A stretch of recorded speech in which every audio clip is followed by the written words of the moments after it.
Hi guys, today I'm going to show you how to do the calculations for the first assignment in payroll and monthly SARS return. Only the calculations. I'm not going to teach you how to match the columns. That is in your textbook, and you have access to that, and you can study that by yourself. So here is the first typical question that you might find in assignment 1. And says business calculations, and then what they do is they give you a trial balance. So in this case, you have been given the trial balance to ABC traders for the 31st of July 2022, which is the last day of the financial year end. And so here you have it. You have the balance sheet section, and then you have the nominal account section, and that they give you all that information. And then what they tell you is they say, firstly, calculate the total for current assets. Secondly, calculate the total for non-current assets. Then calculate the total for current liabilities, and then calculate the total for non-current liabilities as it is at year end. Then in point 5, they say after that you must calculate the net profit for the year. And then they say there are two methods by which owner's equity can be calculated, and we must show that we know how to apply both those equations and that we get to the same answer. So this is what I did. I went and I said, let's mark all the total current assets, or all the current assets, as we will find it in the balance sheet section of our trial balance, of course. Let's mark all of that in a light green. And then let's mark the non-current assets in a bit of a darker green. Let's mark the current liabilities in the light pink and the non-current liabilities in a bit of a darker pink. Now, what I expect is that if I mark all of these, then it will account for everything that is in the balance sheet section of my trial balance, except for the proprietary account. So let's have a look. So I went and I said, okay, so capital is a proprietary account. We don't have to worry about that. Drawings is a proprietary account. We don't worry about that now. Okay, land and buildings is obviously a non-current asset. Motor vehicles is a non-current asset. Equipment is a non-current asset. Then here we have a financial asset, which is a fixed deposit. And I said that this is a non-current asset because you will see that the maturity date here is 1 January 2024. And our date is 31 July 2022. So a year from this date, it will be 31st of July 2023. And if it did mature within the year, then it would have been a current asset. But now, because the period is longer than a year, we're going to take that to be a non-current asset. Then after that, we have bank, which is a current asset. Debtors control is a current asset. Petty cash is a current asset. Trading inventory is a current asset. And the cash float is, of course, also a current asset. And it should not surprise you that you find all of those on the debit side of your trial balance, because we know that an asset increases on the debit side. If we then go and look at our liabilities, we only have one non-current liability, and that is the mortgage loan. And that is 524,523. And then we have our current liabilities, 13,289, 35,981, and 9,152 for the creditors control, the guys who still have to pay us, our credit card, which is a little bit in the red, and we can pay that. And then, of course, at this point, we have calculated what we owe SARS, but we haven't paid them yet. So that is, of course, a current liability then. What I then did is I created 4 columns here. And I used the same colors again. I said the current liabilities, non-current liabilities, assets, current assets, non-current assets, current liabilities, and non-current liabilities. And then I really just pulled it from the trial balance. So first things that come up was our non-current assets. So I just went and I transferred all those numbers to this second column. Okay, that's all I did. Then as far as the current assets are concerned, I transferred them to the light green column. Let's do all of that.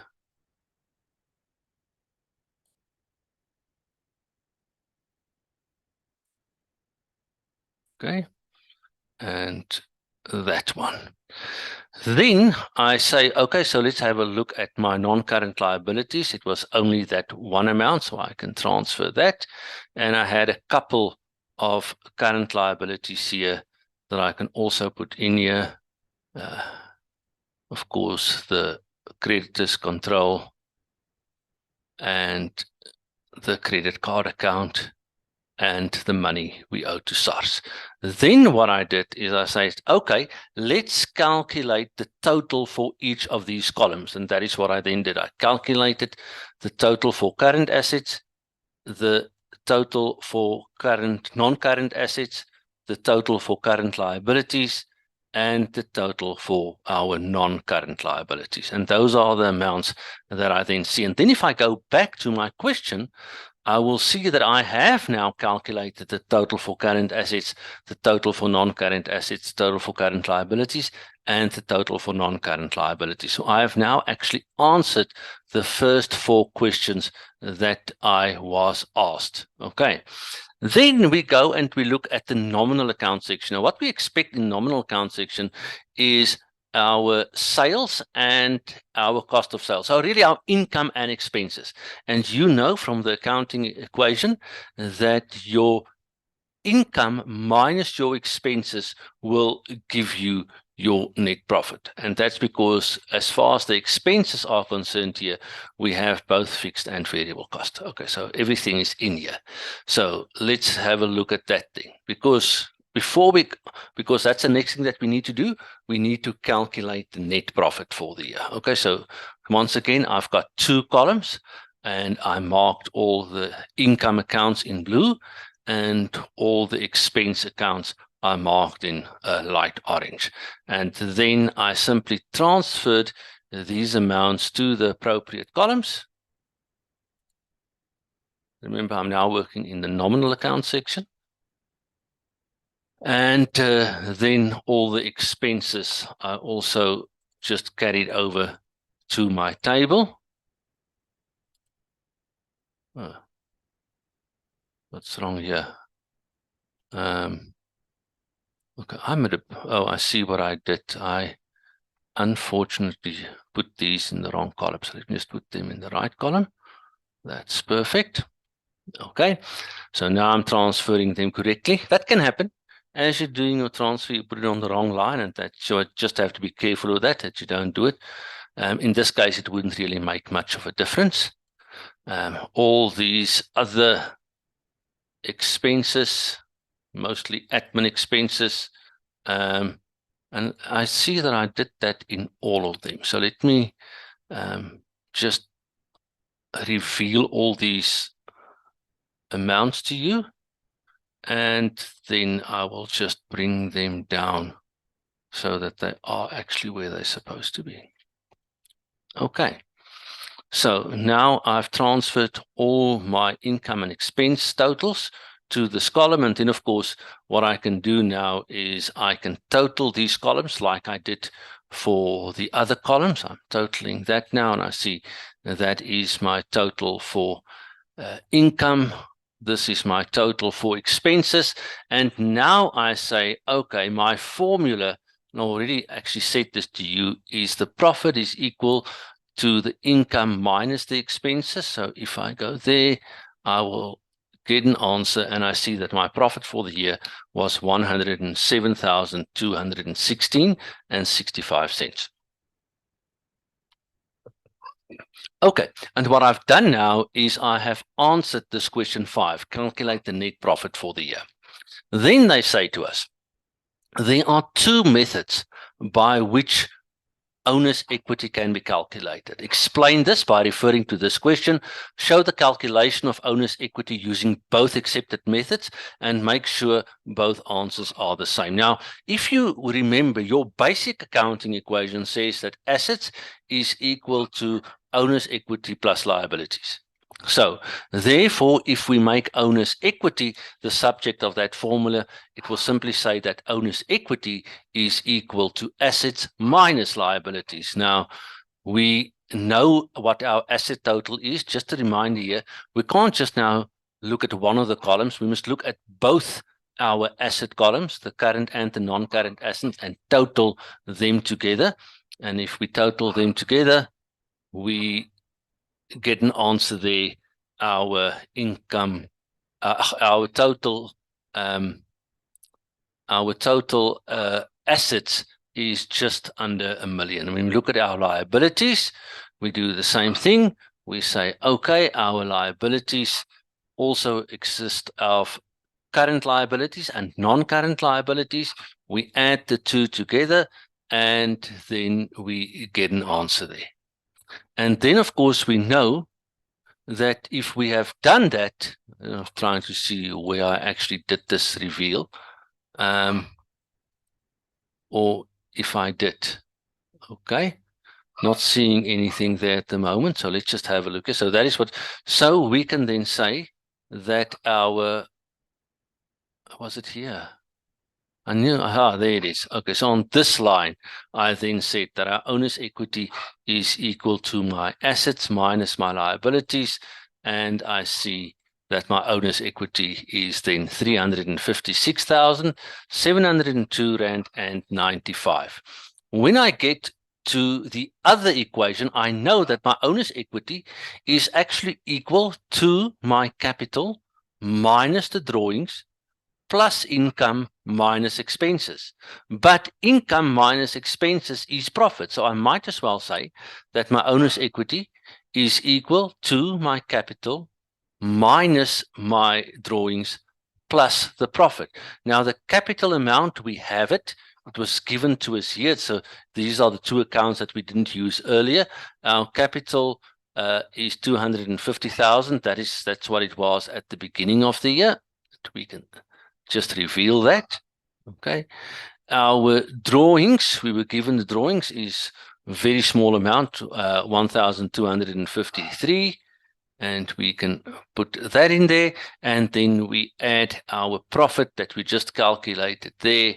And we show the answer there. And then I go 250,740 minus the 1,253.70 plus my profit of 107,216.65 will then give me an answer, and you see that the answer is exactly the same as it was at the top, and so therefore we have answered this question. We used both the accounting or both the equations that we can use to calculate owner's equity, and owner's equity cannot change, so the answers must be the same, and it was. Okay, now let's go and have a look at the second calculation that you might be required to do in assignment 1.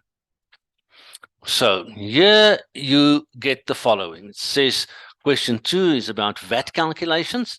And it says that there is a person, Jack, is the owner of his own little fishing company. It is a Pty limited company.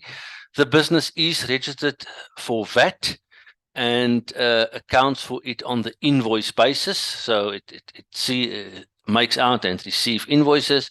We have the information for those 2 months because VAT is only payable every 2 months, and VAT, as we know, in South Africa is 15%. If you're somewhere else in the world, your VAT or your value added tax could be more. It says here, all amount include VAT unless it is not applicable.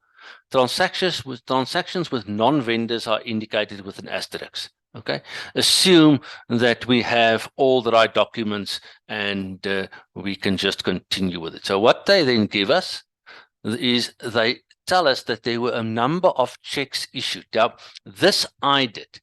I say if we are going to pay for something, in that payment, a portion will be VAT, and therefore we can claim that back from SARS, and it will be input VAT. Okay, so these are all the checks that were issued, and I know that in the case of the issue checks, everything will be input VAT. Then they say we also get the bank statement, and there were certain debits on our bank statement. The debit order for the cell phone went off. We had to pay bank statement fees, and there is a little bit of an interest on our overdraft. Okay, and all of those are also really expenses, and therefore input VAT will be applicable there as well. Then they say there are also credits on the bank statements. There are a number of receipts for cash sales, and when those are added, it is 456,000 and a bit more. And then also there was a check from Ada Vet in part payment of her account, and we didn't give her a discount. So we know that these are things that comes into account. It is really related to sales. So in this case, we are collecting the VAT on SARS behalf, and therefore it will be output VAT. There are also some receipts that is not yet included there. On the 6th of December, an amount was transferred from Botswana for exported goods. It's almost just over $250,000 there. On 21 December, an original cash invoice was issued for repairs, 205,000, and on the 11th of December, a delivery vehicle was sold for cash. Also, on the 9th of December, the business received an insurance payout on the delivery vehicle damaged in an accident. And in all these cases, it's money coming into our account. We are collecting VAT on SARS behalf, and therefore it is output VAT. The money must be paid to SARS, the VAT amount. Then they give us other transactions, and this is the first place where it can either refer to input or output VAT. So we have to read each question separately or each item separately and then say whether that was input or output VAT. Firstly, there's credit losses written off. That is really for us an expense, so it will be input VAT. There's also credit notes issued on standard rated goods previously sold, and that is when the people come to us, our debtors, and they return some of the inventory. Then we will make out a credit note. For us, that's an expense, so that'll be input VAT. Then it says at the end of the year, Jack passed a journal entry for interest on the overdue account of a debtor, and that will be money coming in, so it's output VAT. And then on the 17th of December, Gordo Industries purchased goods from us for 91,000, and they say this amount was still outstanding on the 25th of January. It doesn't matter because it was said that we pay VAT on the invoice basis and not on the cash receipt basis, and so therefore any invoice that we make out, we will have to pay the output VAT on that invoice. Okay. Then what I did here is I created another little table here, and in this table I said which is the account or the item that is applicable.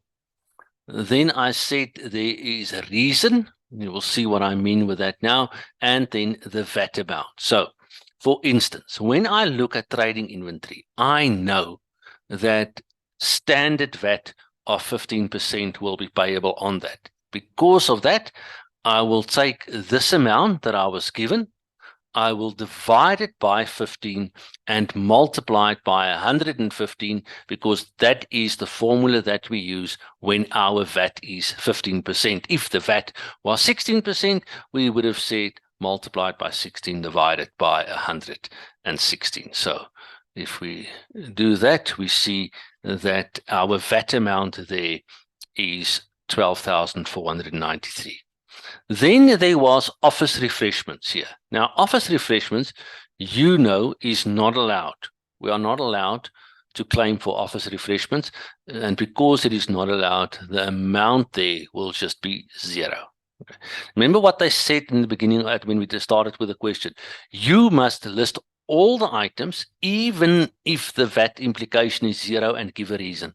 Okay, so this is why I've created the additional column here, and I'm giving a reason and then saying what it is, what the effect is on our VAT.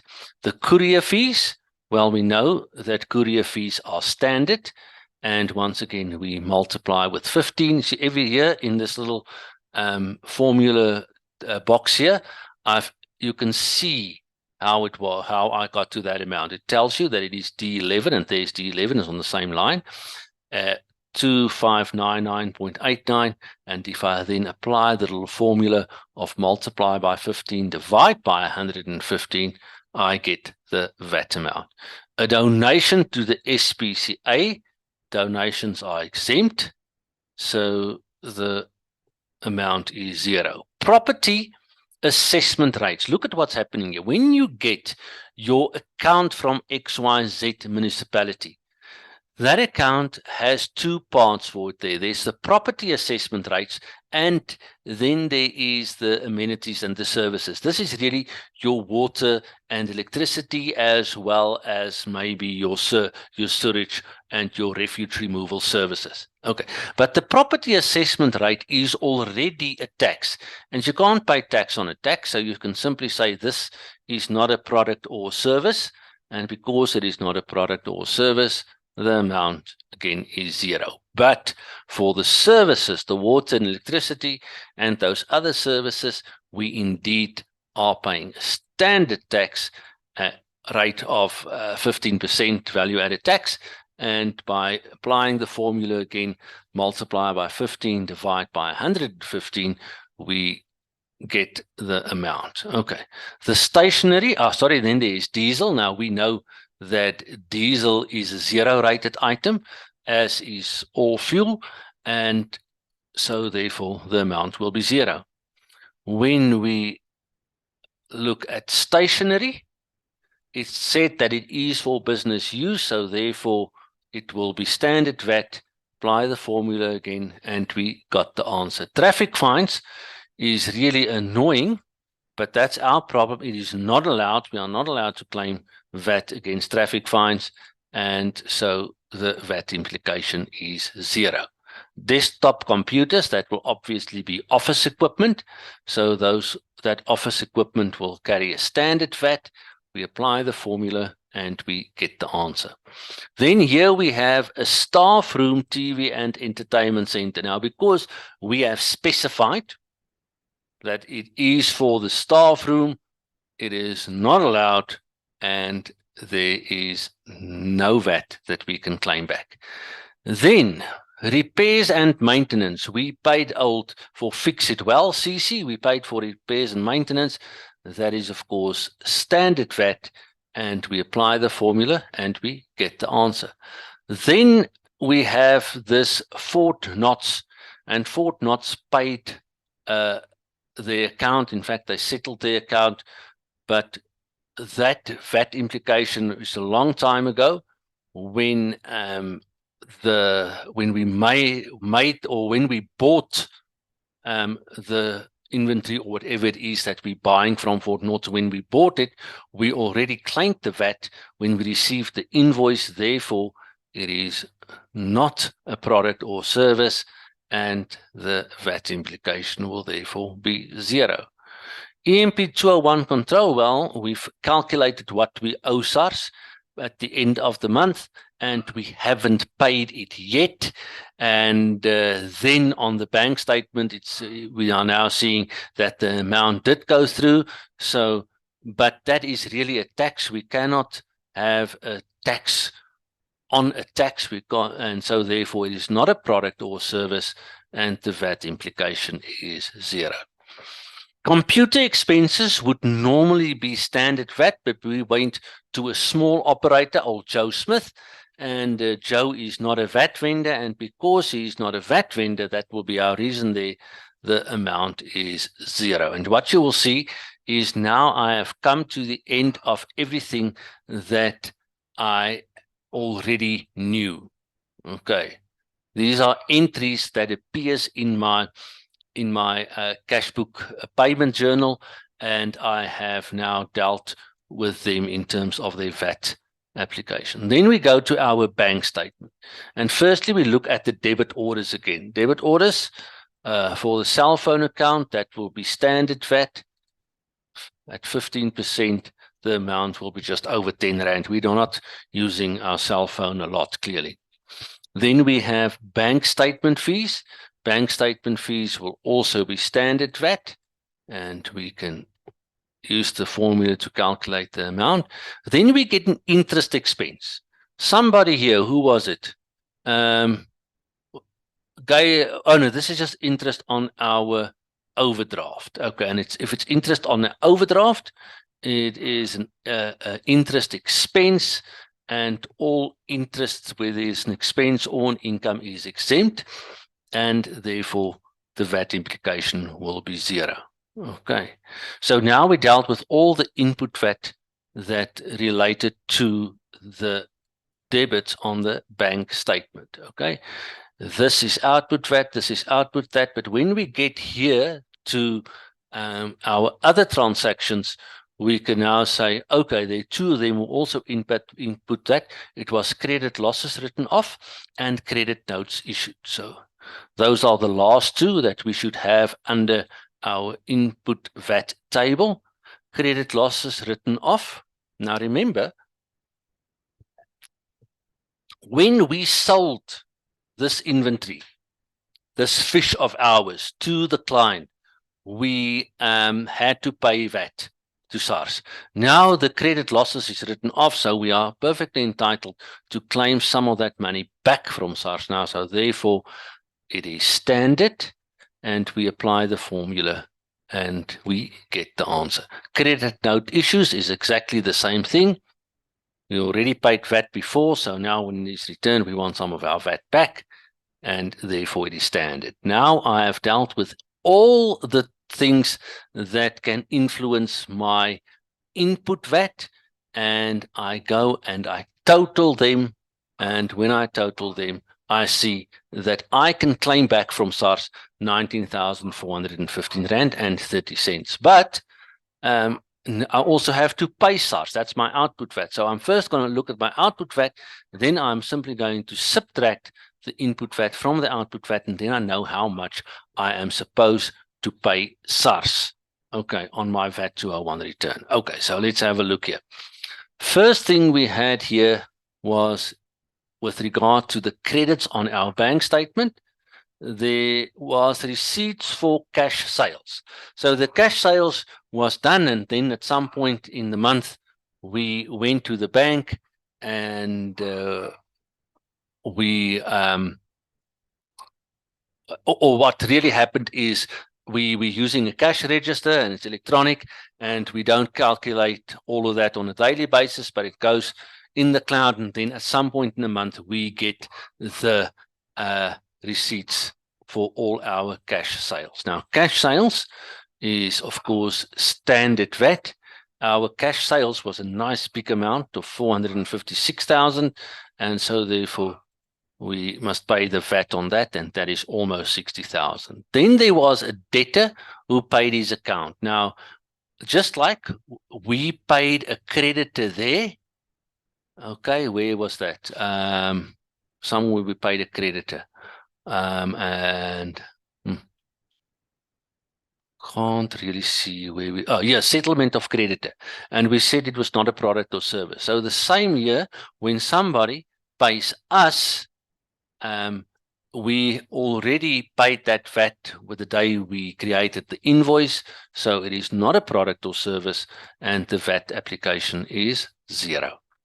Exports, per definition, exports are 0 rated, and because it's 0 rated, it will not have a VAT implication, but you will indicate it on your VAT 201 return.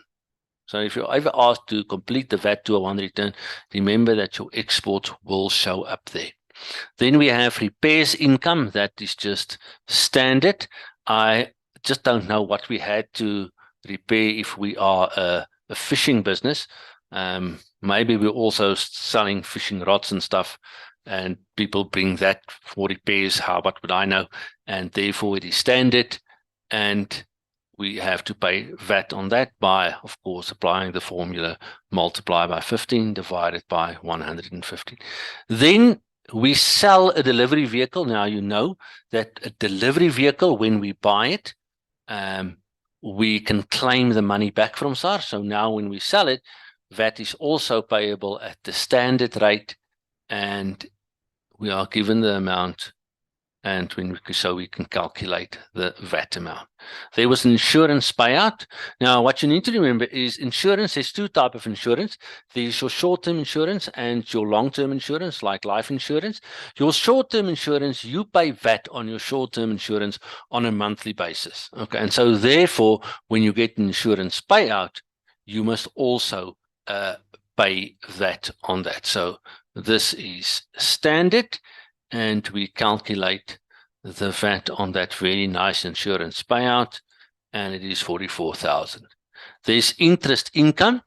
Here we passed the journal entry for the overdue account of T. Basil, but just like interest expense was exempt, interest income is also exempt, and our VAT implication is therefore 0. The debtors control. Why is that debtors control? Because we had this invoice that we gave to Gordo Industries when they purchased things to the value of 91,224 from us, and because we operate on the invoice basis, that VAT is immediately payable, even though we have not yet received the money. So we can do the calculation there. Then we simply go and we total our output VAT. I see that I didn't leave enough space. Okay. And now that we've calculated both our input and our output VAT, we know that the VAT due is equal to the input VAT, is equal to the output VAT minus the input VAT. So it is the 175 minus the 19.5. And when we do that, we see that we have to pay over to SARS 156,000 Rand worth of VAT. Okay, but we had a good month. I mean, we made sales to the tune of, oh, what's a lot? We're not really asked to calculate all of that, but if you can see here, these are big amounts. 456, 250, 200, 200. So it was really almost 1.5 million that we made. So we should not be surprised if we have a hefty VAT bill. In this case, it is 156,000. And now I have dealt with both the two questions where you will have to do calculations in assignment 1, and you know that once you have done assignment 1 on Mackie, you can proceed with test 1. I must warn you that test 1 is a little bit more theoretical than assignment 1 is, so you will have to do that with your textbook close by, where you have marked clearly where you can find what, so that you're able to page there when you are busy with that test. So thank you, and I'm looking forward to meeting with you again next time.